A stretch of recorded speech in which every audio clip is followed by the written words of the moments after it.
Jesus is in and around the temple area.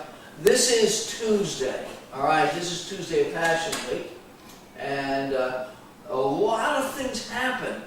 Sometimes we just forget what was really going on. And it was pretty detailed. All right. Now, he has just spoken to a group of individuals. And again, what he said, they couldn't handle. So they run off after Jesus takes care of that. You can read all about that in Matthew 22, verse 22 and above. Okay? You read all that, what's going on there. Now, I want you to notice something. The same day. This is a power-packed day. All right? The same day. Now, what happened here is that here's another group. Here's another group. And they came to him, would say there is no resurrection, and ask him. Now, remember I told you there's 4 types of questions that they usually operated in. The legal question, the questions that try to interpretation, and all this. This is the interpretation question. All right, now, what they're trying to do, they're trying to entrap him.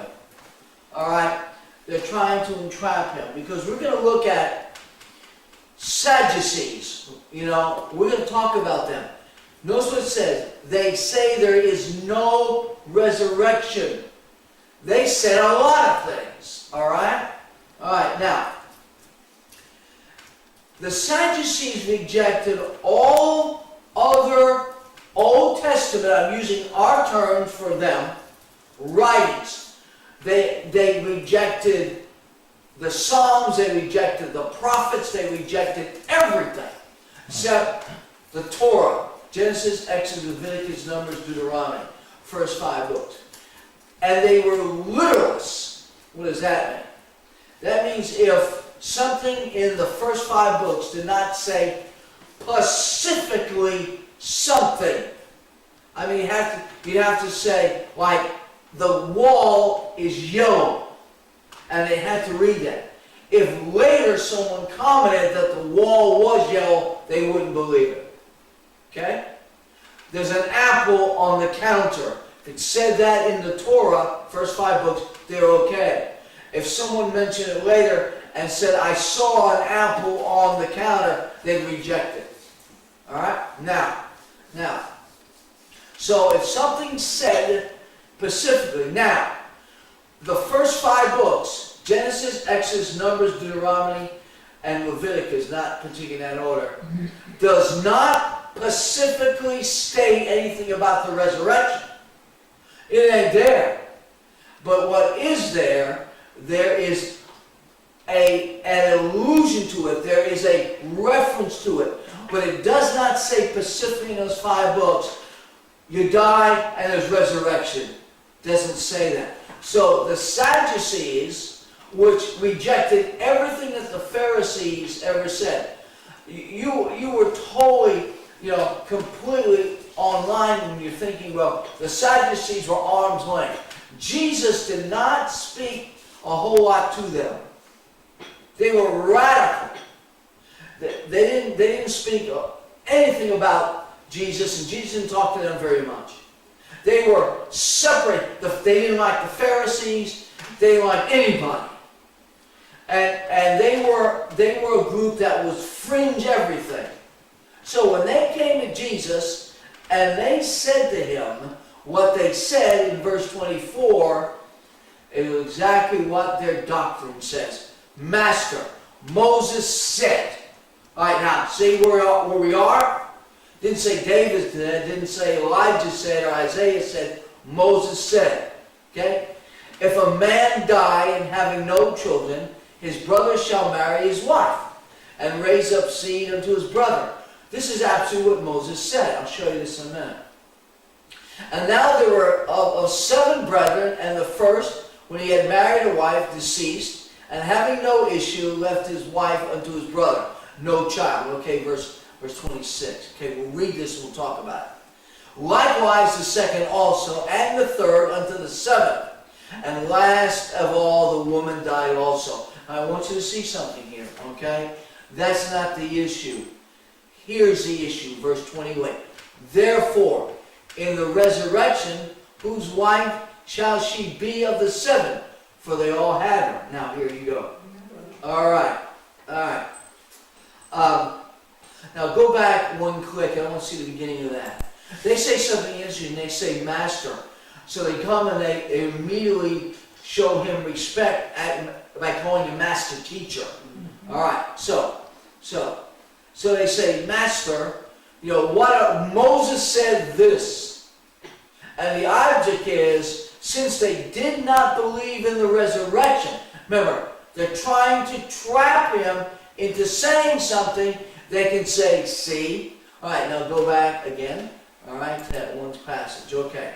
Now, remember, Jesus spoke very rarely with them. Every so often he would speak to them. Because they were so out of kilter. They were so out of kilter. They really were. Now, where are they getting this? They're getting this from Deuteronomy 25:5. This is where they're getting it. If a brethren dwell together and one of them die and have no child, the wife of the dead shall not marry without unto the stranger. Her husband's brother shall go in unto her and take her to him to wife and perform the duty of a husband, brother unto her. So here's basically what happened. You have 7 brothers. Okay? The oldest brother marries a wife. He dies. The obligation is for the second brother to marry her.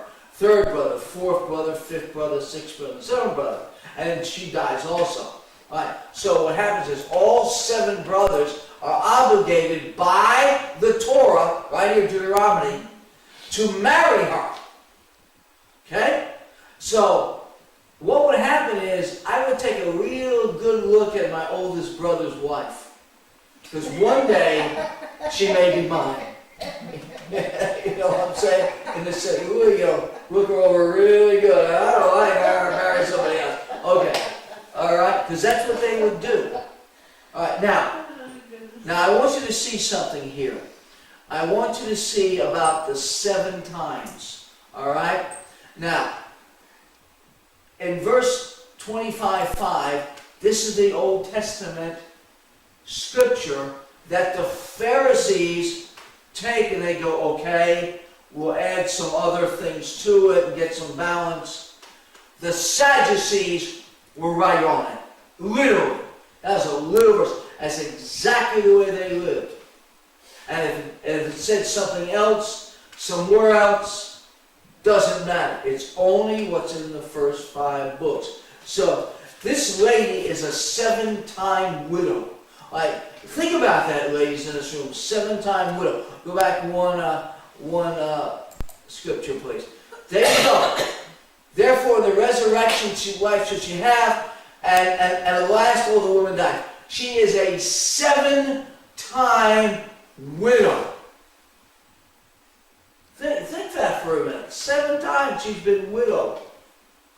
See, what it is, it's a very clever question to whose wife she's going to be in the resurrected.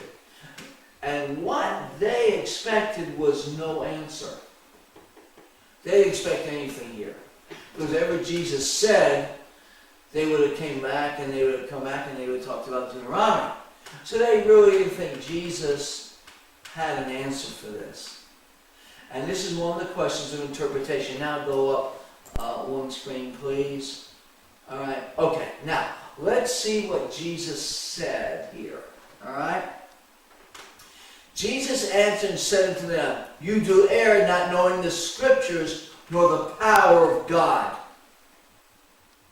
Wow. Wow. Number one, he said, you don't know the Scriptures. They just quoted Deuteronomy 25:5. And he said, you don't know the Scriptures, nor the power of God. See, and what they wanted to do is, they rejected all the doctrine of the Pharisees. And remember, the Pharisees were closer to us than we can imagine most people wanted it to be.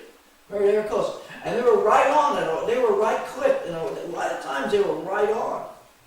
They were right on to what we believe. Right? Except they didn't believe in the Messiah. So the Pharisees, they had the tremendous faults, and we know them. And we think the Pharisees were bad folks. And really, if you look between the Pharisees and the Sadducees, the Pharisees were closer to us, and the Sadducees were a long way away. You see? Yeah, Marsh? Question? Were the Sadducees just blind, crazy, or stupid? In a box. So, They were probably just, they were zealots. They were zealots. They just, like a laser beam. If it's not in the first 5, it can't be anywhere else. They were very dogmatic. Very dogmatic. They had no other viewpoint. The only viewpoint they had was what they just did and what they said. There was no other viewpoint. Neither were they teachable. That's the danger. They were unteachable. They could not be taught. The Pharisees couldn't teach them. They wouldn't learn anything else. They were unteachable people. It's like, that's the way it is, and that's the only way it is. And if it's not that way, then it's wrong. They were extremely, extremely, extremely unteachable people. No matter what Jesus said to them, Pharisees, anybody said to him. If you gave them the book of Isaiah, they would say, I don't believe it. They just were unteachable people. They were just unteachable people. And remember, they did not believe in the resurrection. They did not believe in the soul, S-O-U-L. Because once you die, listen, no resurrection. Once you die, you're dead. That's it. They did not have a concept of the soul. They had because if they didn't believe in the resurrection, then what was after the resurrection? Nothing. They got a rude awakening. Yeah, see? And they said, no, if there's no resurrection, Paul says later, eat, drink, and be merry, for tomorrow you die. That's the way they thought. They thought, hey, no resurrection, this is it, it's over when we die, therefore we have no soul. Okay? Because they forgot to read where it says, the soul that sinneth shall die. That's Old Testament. They never read that because they were so dogmatic. It was like, I'm going to look at this piece of paper right in front of my face, I don't see any other piece of paper. I don't see anything else. And that's why they're so dogmatic. And that's why the scribes and the Pharisees and the Sadducees, the scribes would write everything down. The Sadducees would reject everything the scribes wrote. And the Pharisees would be the one that carried the doctrine forward. That's exactly what happened. So there are 3 groups of people. The strongest were the Pharisees. Thank God they were. Because they're the one that brought the tradition of the Jewish Old Testament scriptures forward. Because the Sadducees would have thrown everything out and just had the Torah. The scribes writing it down would have been eliminated because it wasn't right. It was the Pharisees that were strong enough to bring the gospel of the Old Testament forward. Okay, so let's see what Jesus said. You don't know the scriptures, okay? No. They do not understand the power of God, and they disregarded God's ability. Because what did they disregard? Resurrection of the dead. God's ability, go back. Okay, stay right there, I'm sorry. All right, stay right there. All right? The ability of the power of God to raise the dead in resurrection. See, you don't know the scriptures, and you don't know God's power. See, you don't know God's scriptures, and you don't know God's power. You don't have the ability to understand God has the ability to resurrect people. All right, now, Jesus supports the Pharisees here. Isn't that interesting? Jesus is actually, in this 22-29, supporting the Pharisees' doctrine. They believed in what? The resurrection and the afterlife. They believed it. Sadducees didn't. Somebody said they didn't believe in the resurrection. That's why they were sad, you see. You know, somebody said that. Yeah. When it's over, it's over. Yeah. I would be sad too if I Yeah, yeah. So Jesus is actually supporting the doctrine of the Pharisees. Because they believed in the Old Testament too. Just the Pharisees they would get off in other areas. All right, now let's go to verse 30. All right? Okay, now here's what Jesus said. For in the resurrection, they neither marry nor given in marriage, but are as the angels of God in heaven. There's no reproduction. There's no marriage in heaven. Okay? No marriage in heaven. You're as the angels. The angels are sexless.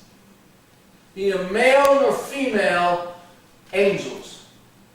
You go, huh? Even though they have certain names, but in the reproduction part of it, they're completely sexless. All right. Now there's Gabriel and there's Michael. They're all men's names, all male. But in this regard, they're not married to anybody.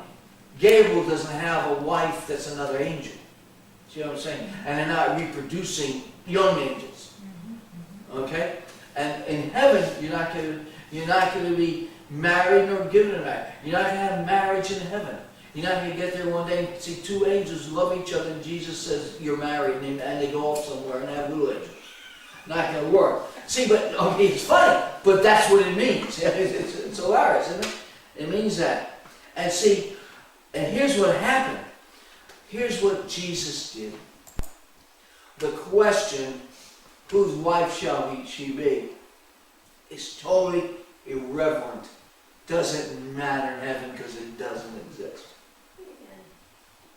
That question just did not exist. Yeah. Now, will they know each other? Let's say husband and wife. Excuse me?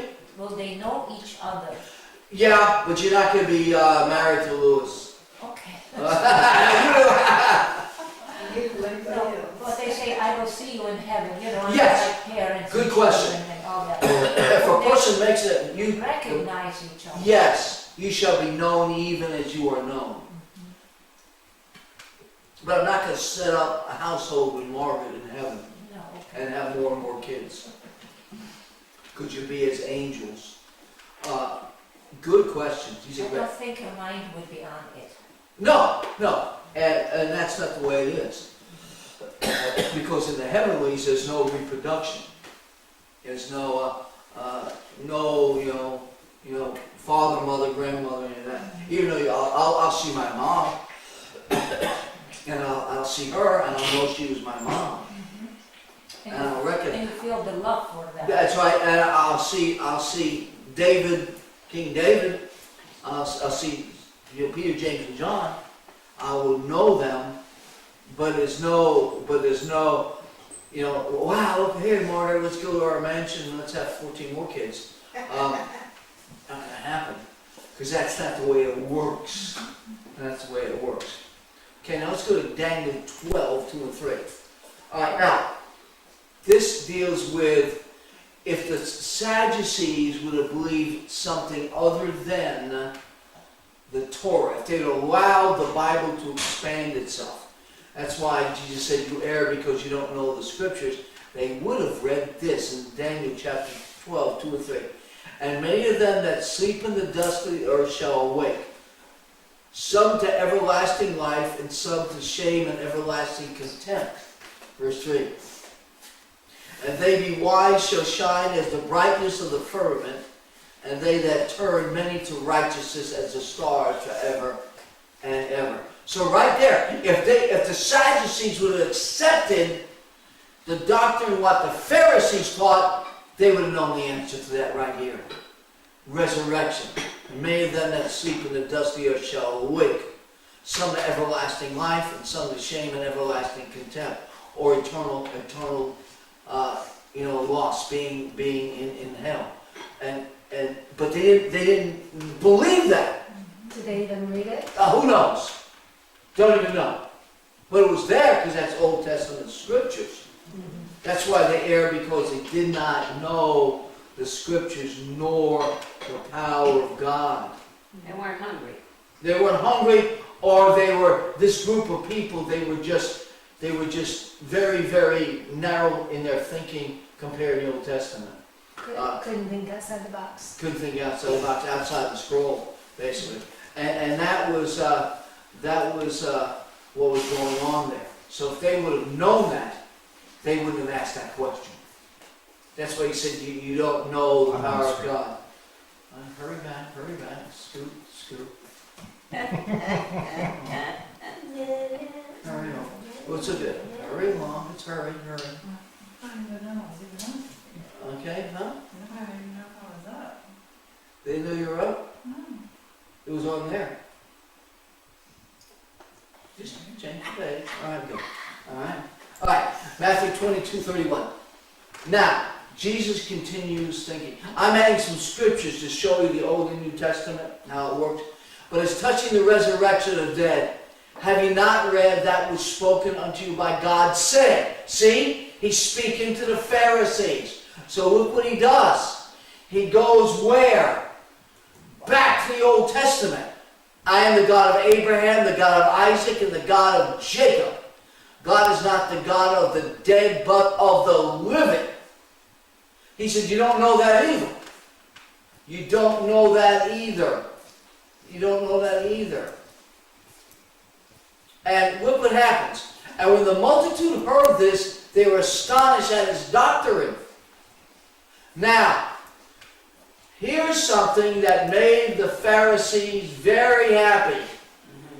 But when the Pharisees had heard that he had put the Sadducees to silence, they were gathered together.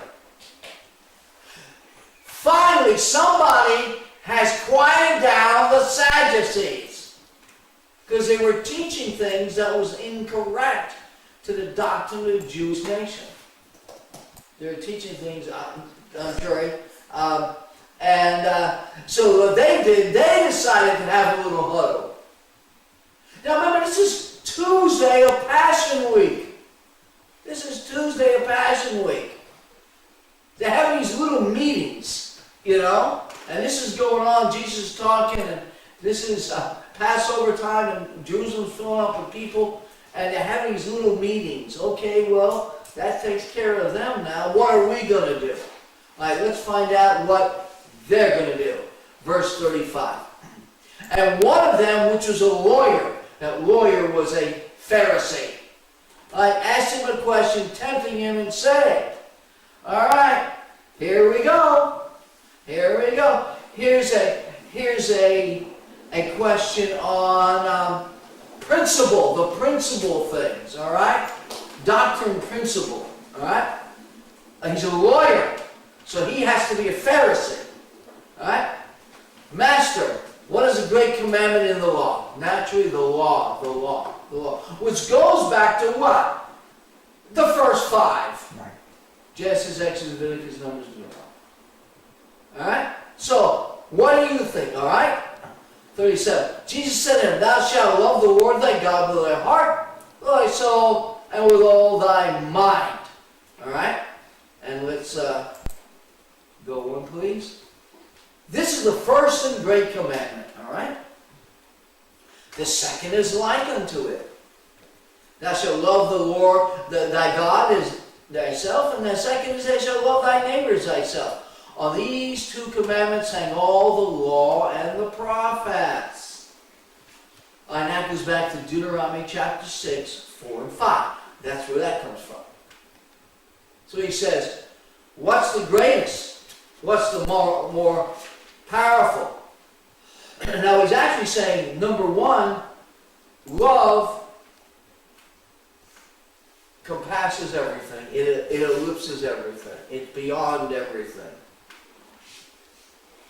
Love of God. If a person does not love God, he will not keep any of the commandments. Period. If a person does not love God, he will not keep any of the commandments. Because a person that loves God will not break the commandments of God. He just won't. They won't. A person that loves God's not going to go out and steal somebody's cow, right? There you go. So that's the basic. Now, let's look at Deuteronomy 6:4-6 and take a look at it. All right? Hear, O Israel, the Lord our God is one God. Okay, here it is. This is the commandment. Thou shalt love the Lord thy God with all thy heart, with all thy soul, with all thy might. And these words which I command thee this day shall be in thine heart. Heart, heart, heart. Not anywhere else. Heart, heart, heart. So that's where it's at. It's the love of God, love your neighbor as yourself, and everything else falls into place. Everything else falls into place. Now, years later, years after Jesus, John said in 1 John 5:30, for this is the love of God, that we keep his commandments, and his commandments are not grievous or hard to keep. Commandments are not hard to keep. They're just not hard to keep. You can do it. They're not so weightsome and so heavy that a person cannot keep them. Impossible. They're not an impossible thing. It's not impossible, not to steal your neighbor's cow. You don't have to steal your neighbor's cow. And they're not so burdensome and weighs you down, and I'll never be able to keep this, I'll never be able to keep this. No. We're able to keep them. We're able to keep them. We're able to keep them. Have no other gods before me. We're able to keep them. Make no graven image. We're able to keep them. You see? Do not lie. We're able to keep them. And all these commandments we're able to keep. They're not like, oh, I can't keep that. I gotta lie to everybody I meet. I gotta steal from everything I see. I gotta take it. No. They can be kept. And that goes back to Leviticus chapter 19, verse 18. Okay? Now, look at this. Leviticus 19:18. You having trouble? Leviticus 19:18. Thou shalt not avenge nor bear any grudge against the children of thy people, but thou shalt love thy neighbor as thyself. I am the Lord. I am the Lord. Thou shalt not avenge nor bear any grudge against the children of thy people, but love the Lord. Yeah? If you love the Lord, you won't carry the burden of that and thy neighbor as thyself. That's what he said. He said that. So basically, if you love the Lord your God, you can keep the commandments, and you won't carry an avenging spirit against your neighbor. And that was again back in that law that the Sadducees were so interested, but they're no longer around. They walked away. This is now a way of the Pharisee. 39. And the second is like unto it. Thou shalt love thy neighbor as thyself. So it's both. It's both. You love the Lord your God, and you love your neighbor as yourself. Now, there's two commandments. He asked, which was the greatest? Remember? Go back. Let me make sure we have clarity here so they know. Go back. All right, go back. All right. All right. Go back to the very first. There. All right. Which, verse 36 of Matthew 22, which is the great commandment in the law? Which is number one? He wants the number one commandment in the law. What's the greatest in the Torah? Now, he was thinking of the 10. Right? Forgot about the 11th one. Thou shalt love the Lord thy God with all thy heart, soul, mind, body, and thy neighbor as thyself. But when he was talking about the 10, the great 10 commandments that's on walls, forgot the 11th commandment. Thou shalt love the Lord thy God with thy heart, soul, mind, body, and the neighbor as himself. So Jesus takes all those commandments. Here's why. If you go down each of the 10 commandments, and you love the Lord thy God, and your neighbor as thyself, when you love the Lord thy God, you will not break any of the 10 commandments. And if you love your neighbor as yourself, you will not break any of the 10 commandments against your neighbor. You won't steal their cow, right? Steal their cotton. Isn't that true? Lie to them. Everything that's in the 10. If you look at 10 commandments, 1, 2, 3, 4, 5, 6, 7, 8, 9, 10. The first 4 have to deal with God. Number 5 through 10 deals with people. If you can't steal anything from God, we can steal God's sheep. See what I'm saying? The first 4, 1, 2, 3, 4, deals with God. 5, 6, 7, 8, 9, 10 deals with people. So the first commandment is, love the Lord thy God, 1 through 4. Neighbor as thyself, 5 through 10. And that's how it works. So you won't do those things against one another if you believe what it says. Now, let's catch up here and go back to the screen. I'm going to show you an interesting commandment. This is an amazing commandment. All right, now, one of the commandments is honor thy father and thy mother, right? All right? That thy days may be long upon the land which the Lord thy God giveth thee. That's one of the commandments. So if you love the Lord, you honor your mom and your dad. Okay? If you love God, you'll honor them. Now that's involved in the greatest. I'm going to show you the least commandment in the Bible. You know what the least commandment in the Bible is? You know what the greatest is? What's the one that's the last commandment? That's the least among them. You know what it is? It's found. I'm glad you're thinking that way. It's found in Deuteronomy 22, 6, and 7. This is a commandment, folks.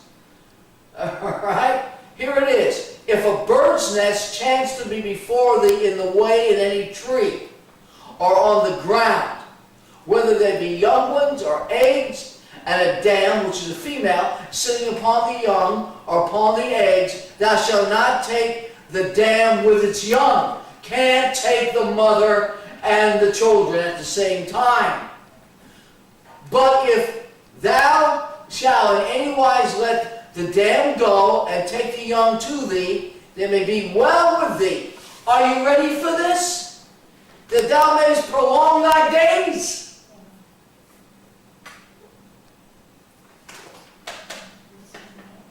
It's there. It's there. Well, let's go back one click, okay? Alright?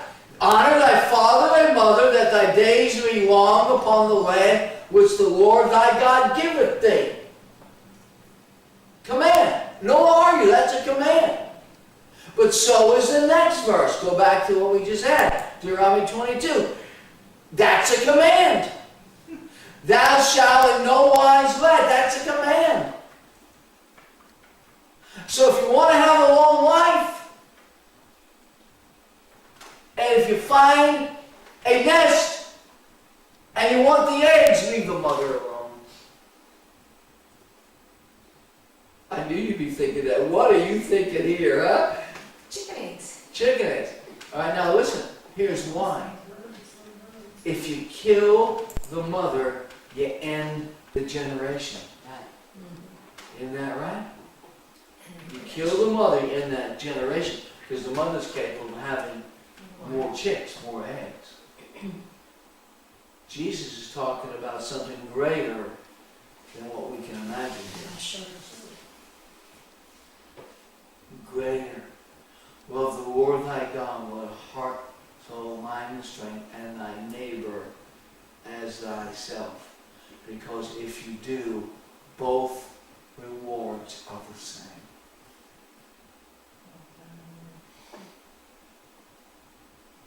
Both rewards are the same.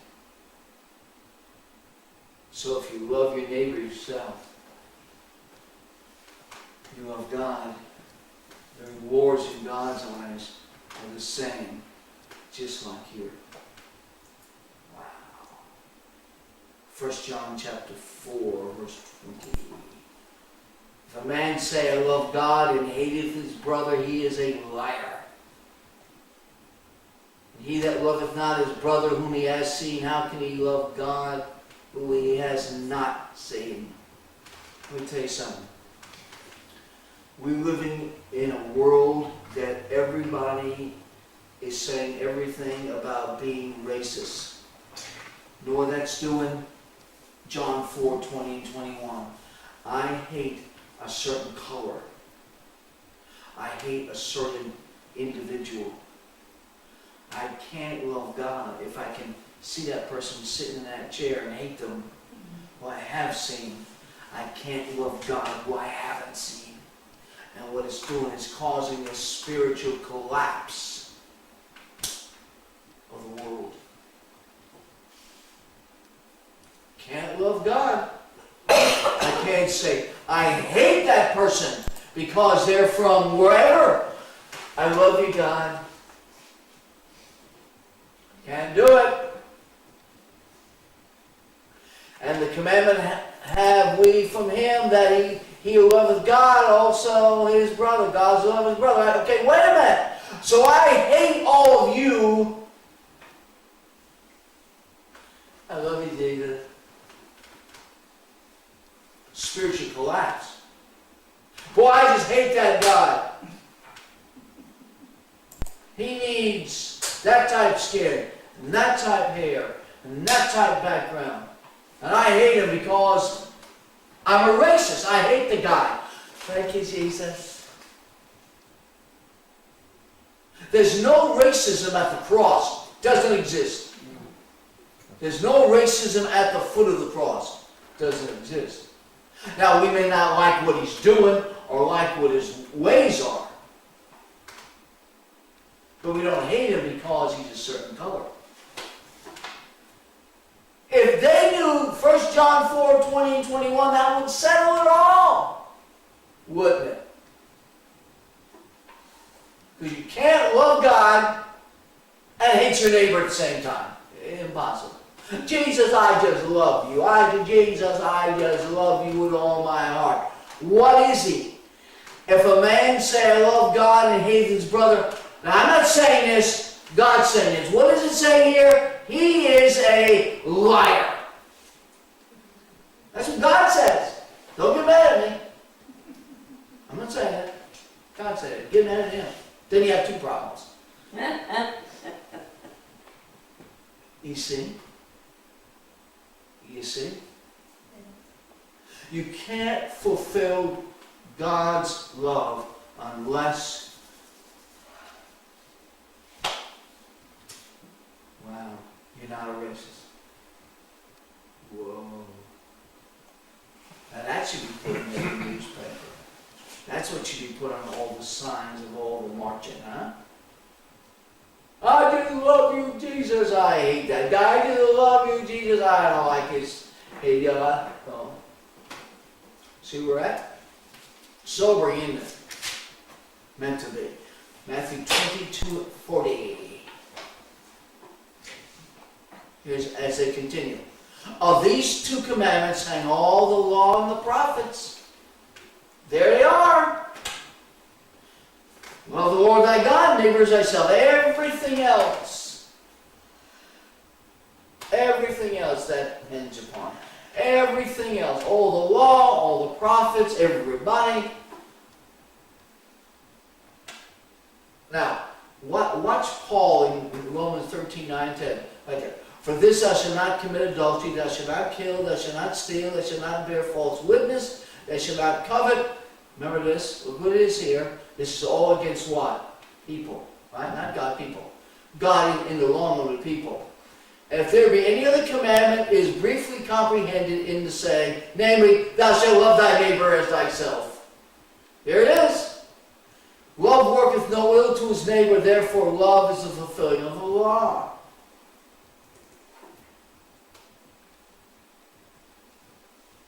You know?